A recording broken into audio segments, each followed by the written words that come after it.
Olá, olá, olá, eu sou o Tadeu Rodrigues, esse é o podcast literário Rabiscos. Obrigado você que chega toda semana comigo. Rabiscos hoje diferente. Quem acompanha o Rabiscos aí nesses 6 anos sabe que às vezes que tem evento literário, eu pego o meu gravador, saio pra rua e a gente vai batendo papo.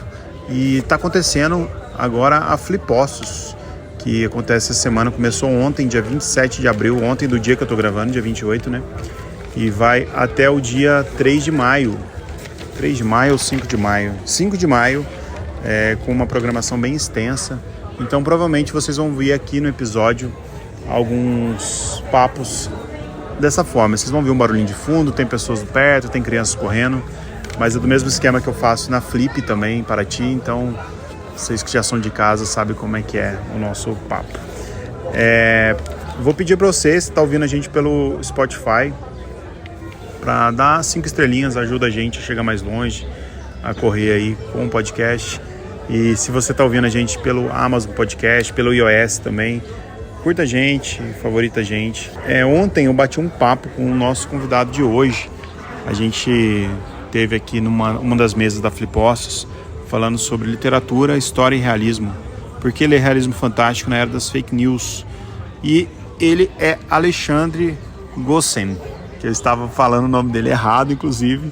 Ele está lançando o seu livro Santo Adamastor, A Concepção. O livro é um livro muito envolvente, divertidíssimo, que conta a história de um menino que nasce com a pecha de ser santo. E a mãe acredita piamente que ela pariu um santo, e o menino, que é o Santo Adamastor, acredita também piamente que ele é santo.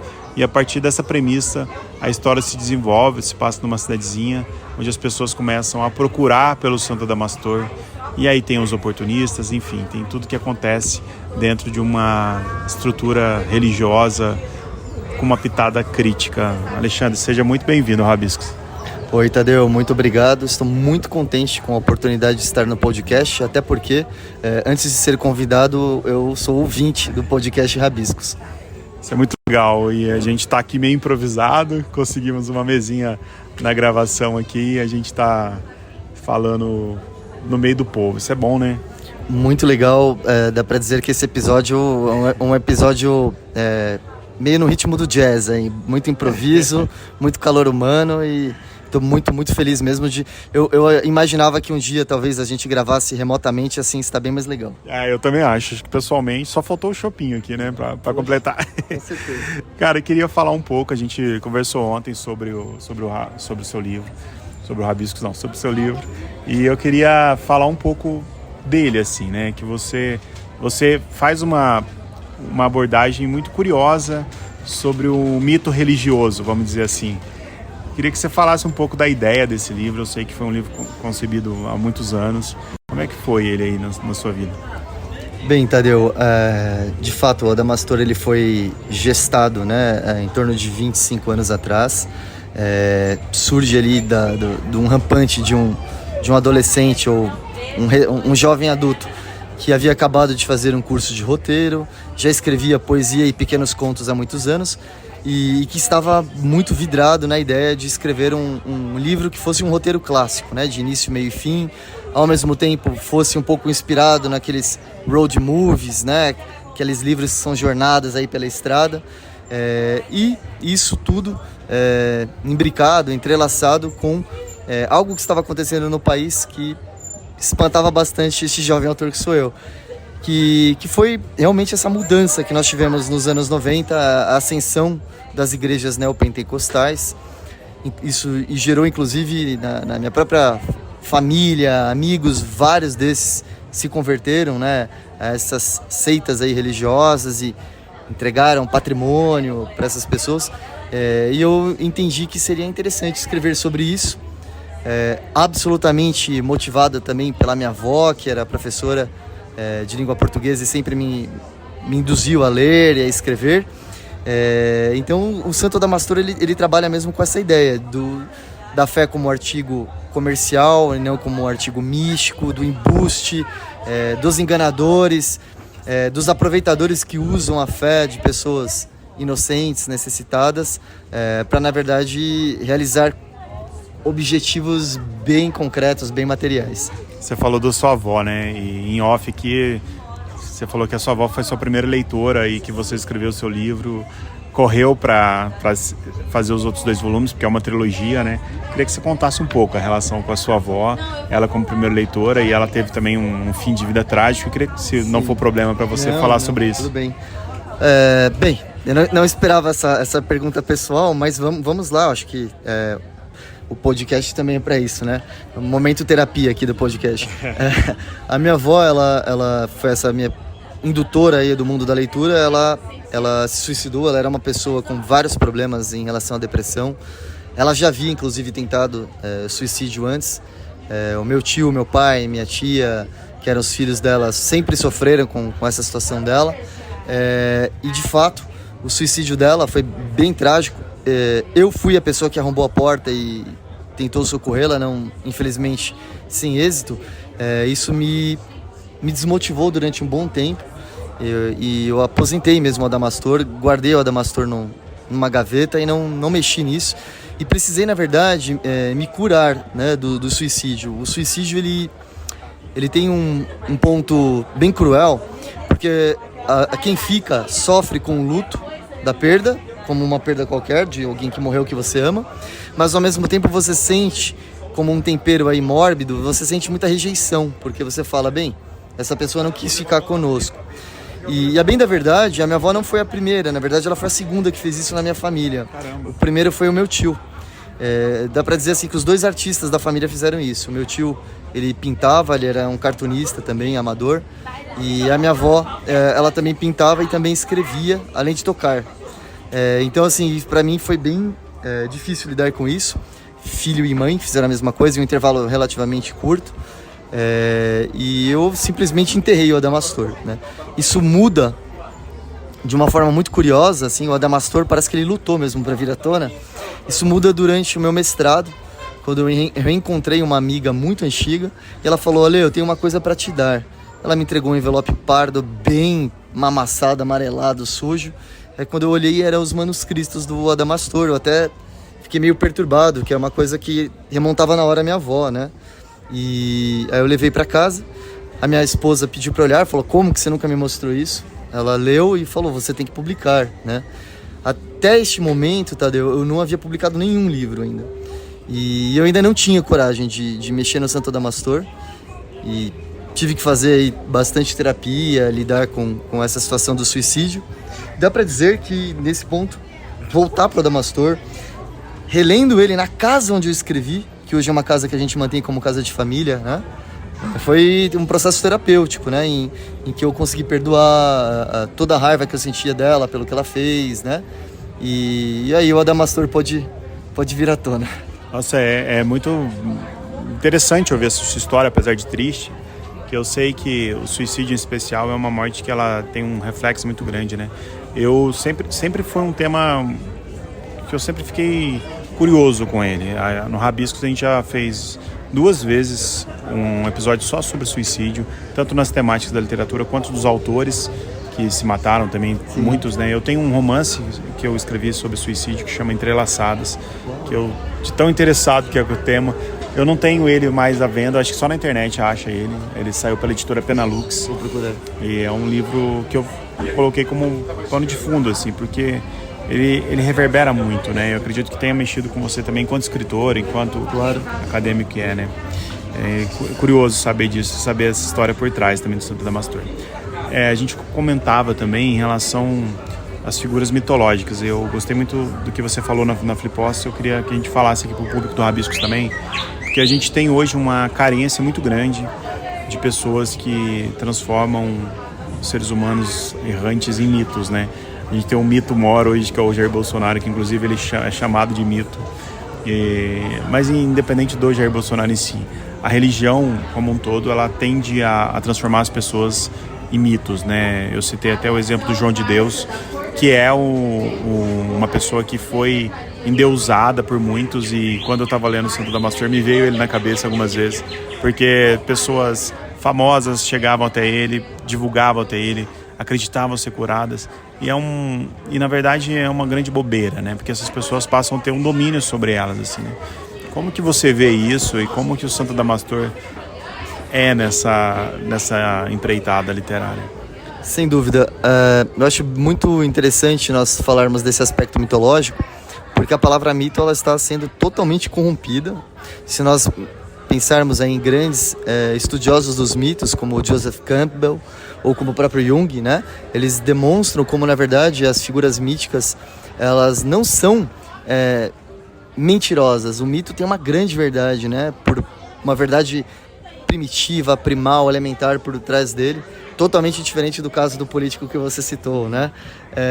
Mas eu acredito que o mais importante de nós tratarmos em relação ao Santo Adamastor e essa ideia dessa figura mítica seria no sentido de que nós estamos vivendo uma era muito ansiogênica, uma era de muita informação, né? Uma era de infodemia, de desinformação, onde nós temos muita dificuldade em preservar as nossas identidades e guardar algum tipo de essência, proteger mesmo a nossa personalidade.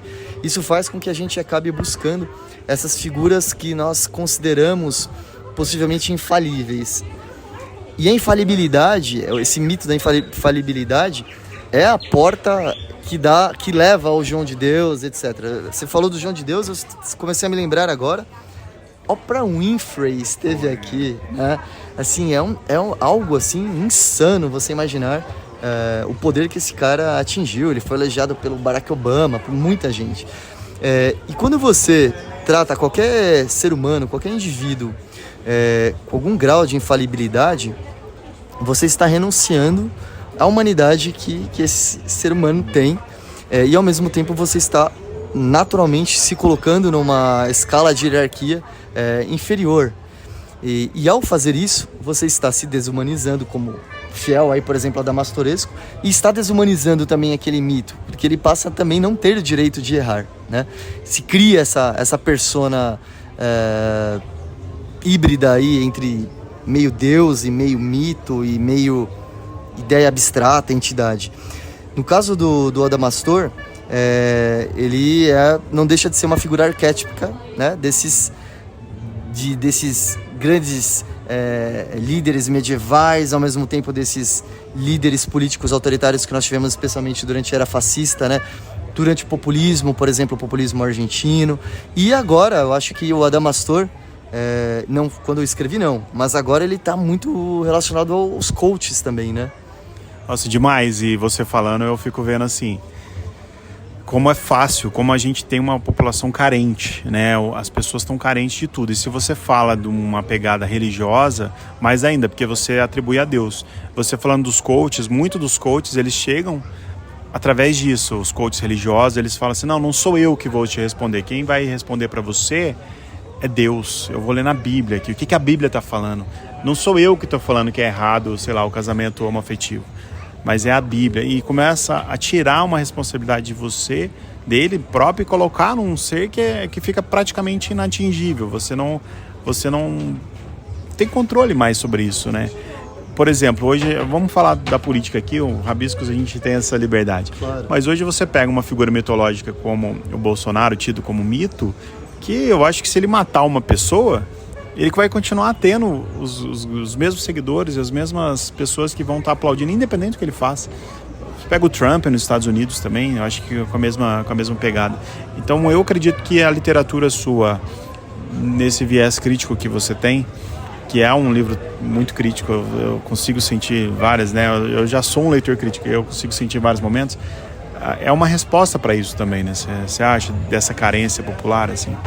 Sem dúvida, a partir do momento que nós passamos a tratar o conhecimento como algo identitário e não como algo que tem uma finalidade em si, de, por exemplo, né, a busca por uma verdade, a busca, né, por pelo menos mitigar a ignorância, isso faz com que nós procuremos a selecionar e alinhar as nossas prioridades e as nossas ideias com grandes entidades, pensadores, escolas de pensamento e pessoas que de alguma forma reverberem o que nós na verdade já acreditamos, né? Essas figuras políticas que você mencionou, eu tenho até um amigo que ele fala se eles fossem fotografados matando um neném recém-nascido, ainda assim iriam encontrar alguma explicação, que o neném é comunista, que o neném era homossexual, que o neném... Enfim, qualquer explicação justificaria, né?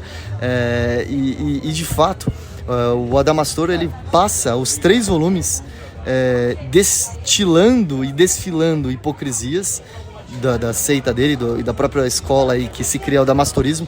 Isso se agudiza no volume 2 e no volume 3 chega num momento realmente muito problemático em relação a isso, justamente por causa dos mandamentos extremamente difíceis de serem cumpridos, né? Entre eles, a gente pode aqui dar um pequeno spoiler, o mandamento que proscreve o consumo de bananas, né? No primeiro volume, não é um mandamento tão complexo de ser seguido, porque a seita ainda é pequena, mas na medida em que ela se expande, e vocês vão conhecer, surgem os apóstolos adamastorescos, né? Existe inclusive uma discussão se ele deveria ter 6, 12 ou 14, né? 6 para ser humilde, 12 para ser igual, 14 para não ficar dúvida de que ele era o maior. Esses apóstolos também vão ter que seguir esses mandamentos, né? Então o que me parece é que existe mesmo uma grande hipocrisia, e que não é o Adamastor que cria isso, ele só reverbera, de que esses grandes ícones políticos, filosóficos, de coaches, eles trazem aí uma verdade suprema que você deve seguir, que a gente sabe que eles mesmos não seguem. É curioso porque a gente comentou na mesa ontem, eu queria falar disso de novo, em relação aos oportunistas, né? Porque temos ou os coaches dentro do que você está falando, ou essas figuras religiosas que acreditam piamente que são enviados de Deus, né? Que não são os charlatões no ponto de vista íntimo. Ela acredita realmente que ela tem um diferencial, que o Adamastor, ele tem os sonhos deles, né? Que ele entende que aqueles sonhos que ele está tendo são comunicações divinas também. E tem os oportunistas, tem os mitos oportunistas também, né? Que sabem que são charlatões, muitos coaches assim, e viu tudo como um grande negócio. E temos também, por uma última instância, as pessoas que estão ao redor, né? Que ganham dinheiro através disso. No livro tem o Martinho, que é uma figura curiosíssima. Eu acho ele um puta personagem também. Queria que você falasse um pouco dos oportunistas do Santo Adamastor e também da vida real, como que você vê isso? Claro, sem dúvida, o livro, como você bem colocou, ele tem vários easter eggs, ou seja, ele tem ali jogados ali ao longo da trama personagens que eles inclusive guardam características físicas e nomes que evocam outras personagens da história e outras ideias. Um dos oportunistas é o Martinho, que ele é uma interpretação livre do Lutero. Então ele pega aquela ideia caótica do adamastorismo e ele dá toda uma roupagem dogmática e comercial e passa realmente a trabalhar como um extrativista religioso, né? Arrancar ali o lucro daquela ideia. E o Martinho, de fato, o próprio narrador não deixa dúvidas, ele não acredita em nada daquilo, ele não acredita em Deus, ele não acredita em ética, ele não acredita em praticamente nada. E o que ele quer, basicamente, é levar vantagem. Você tem outros oportunistas no livro, né? Como o Padre Caveira, que sim, ele acredita em Deus, ele é um homem crente, mas ele é um católico que tem muita facilidade em justificar barbaridades que ele comete em nome de algo maior, né? Ele seria aí, sem dúvida, uma representação talvez do Carlos Torquemada e daquela igreja medieval que dominou a Espanha durante a Idade Média e uma parte da Idade Moderna na Inquisição. E você tem figuras como o Dr. Canastro, que é um prefeito pragmático, daquele político do centrão, né? Que a direita e a esquerda ele joga em todas as posições, é polivalente, é um polímata da política, e que não quer arrumar intriga com nenhuma dos campos religiosos. Nos outros volumes, vocês vão conhecer outros oportunistas, né? E inclusive o próprio adamastorismo, ele acaba se tornando nos outros volumes mais pós-moderno, porque ele se torna mais identitário, menos Martinho e mais orgânico, mais caótico, não que também não tenha aí os oportunistas ali no meio. Você está lançando uma trilogia, né? Falei contigo já a respeito da coragem, né? Hoje em dia as editoras estão exigindo livros curtinhos, de fácil circulação, preço também, e você já coloca o volume 1 na capa, né? Tipo, vão ter mais. como que foi essa decisão também e como que você pretende lançar eles, assim, para o pessoal que está querendo comprar seu livro agora, o ouvinte do Rabiscos, você vai comprar? Quanto tempo ele vai ter que esperar? Como é que você pensa o cenário da trilogia? Boa pergunta, Fábio. Tadeu, é o seguinte, Tadeu. Em rigor, a gente pensaria em lançar um por ano, tá? Geralmente é o que se faz. Às vezes 2 anos. Mas o que nós percebemos, pelo feedback dos leitores, é que não dá para esperar esse tempo. Cairia talvez no esquecimento, as pessoas perderiam a motivação de ler. E os leitores que já terminaram, e é um livro, apesar de ser um livro relativamente grande, é um livro que se lê rápido, a linguagem não é rebuscada, a trama é ágil. Então a ideia seria lançar um a cada 6 meses. Como o Adamastor, o volume 1, ele foi lançado em fevereiro, nós estamos trabalhando aí com um algo entre julho a setembro, né? Não temos certeza. Em setembro, por exemplo, você me corrija se eu estiver enganado, eu sei que você é bem antenado no mercado literário, me parece que vai haver a Bienal, certo? Eu acho que é setembro, sim. Então, talvez o volume 2 em setembro, quem sabe o volume 3 no primeiro semestre do ano que vem, né? Lembrando o leitor que os livros estão escritos, né? O que eles estão passando por um processo de diagramação, de uma nova revisão, mas os livros estão prontos. Cara, prazer enorme falar contigo. Santo Adamastor vai voar muito aí. É um livro divertido, é um livro engraçado, crítico. Eu fiquei muito feliz de conhecer a história e conhecer você também. A gente tem esse privilégio de, quando eu trabalho com literatura, ter essas trocas. E espero que você volte no Rabiscos. Você tem outros livros, inclusive livros produzidos durante a pandemia. Acho que logo vai ter momentos da gente falar deles também. E a casa é sua. Muito obrigado, Tadeu. Muito obrigado aos ouvintes do podcast Rabiscos. Para mim foi mais que um compromisso profissional, foi um baita prazer. E tá do teu lado aqui batendo, né? A mãe, você te dá abraçando, muito contente. Obrigado mesmo. É muito bom gravar assim, pessoalmente, tem toda a diferença. E espero aí novos e bons encontros. Pessoal de casa, então, a gente fica por aqui. A gente deve voltar com algumas outras entrevistas nesse estilo, de gravador, na rua, perto das pessoas.